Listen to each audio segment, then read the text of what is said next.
శ్రీమాత్రే నమ. జయ గురు దత్తాత్రేయ నమ.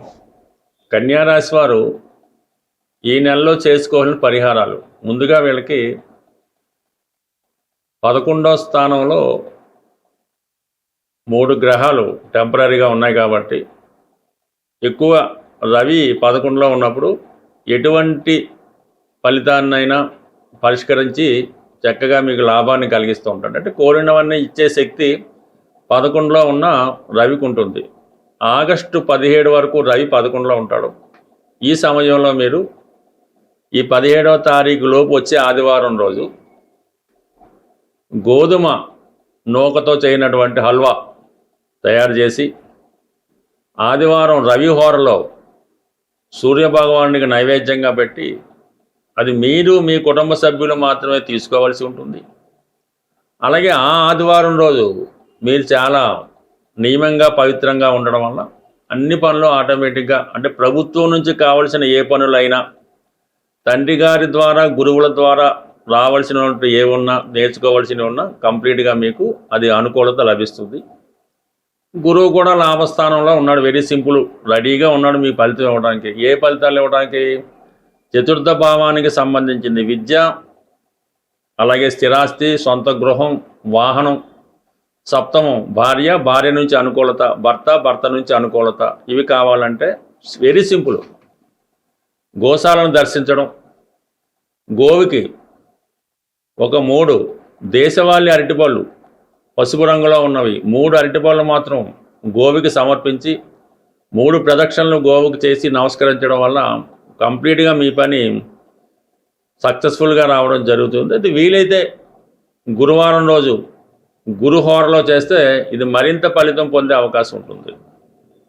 అలాగే బుధుడు కూడా లాభస్థాన సంచరం జరుగుతుంది. ఇంచుమించుగా మనకి ఆగస్టు 22 వరకు కూడా. మరి బుధుడు ఎలాగ అనుగ్రహిస్తాడు? బుధగ్రహ అనుగ్రహం తొందరగా లభించాలంటే, అంటే ఏ ఫలితం?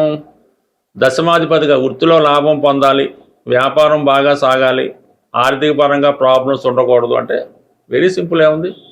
బుధవారం రోజు మరి వెంకటేశ్వర స్వామి ఆలయంలో తులసిమాల సమర్పించి అర్చన చేయించుకోవడం, పెసలు పక్షులకి బుధవారం రోజు ఆహారంగా పెట్టడం, అలాగే పెసలు వడపప్పుగా నైవేద్యం ఆంజనేయ స్వామి వారికి కానీ ఏ స్వామికైనా వడపప్పు నైవేద్యంగా పెట్టి, పానకం వడపప్పు నైవేద్యంగా పెట్టి అది మీరు తీసుకోవడం వల్ల కంప్లీట్గా మీరు బుధగ్రహ అనుగ్రహం చాలా తొందరగా పొందుతారు.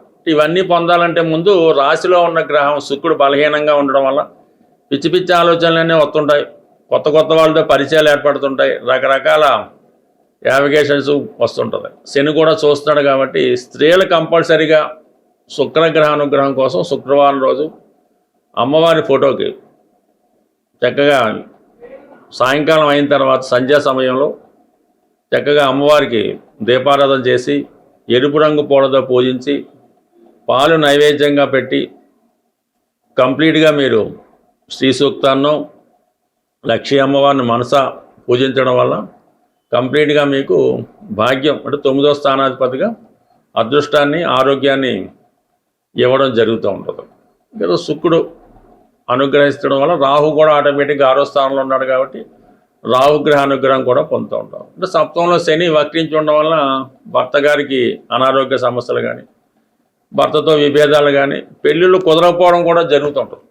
సో అటువంటి వాళ్ళు మరి కొద్దిగా పెద్దగా రెమెడీ చేసుకోవాల్సి ఉంటుంది. చిన్న చిన్న సమస్యలతో శని భగవాన్ లొంగే అవకాశం ఉండదు కాబట్టి మరి పెళ్లి కొరకైతే మాత్రం హనుమాన్ చాలీసా మంగళవారం రోజు ఆ రోజంతా ఇంచుమించు 41 సార్లు ఉపవాస దీక్షతో పారాయణ చేసి మంగళవారం రోజు హనుమాన్ చాలీసా పెళ్లి కొరకు మాత్రమే చక్కగా పరిహారం చేసి ఆ రోజు నల్ల చీమలకి ఏదో బెల్లమో పంచదారో తేనో ఆహారంగా పెట్టడం వల్ల ఫలితాలు తొందరగా పొందే అవకాశం ఉంటుంది. స్వస్తి.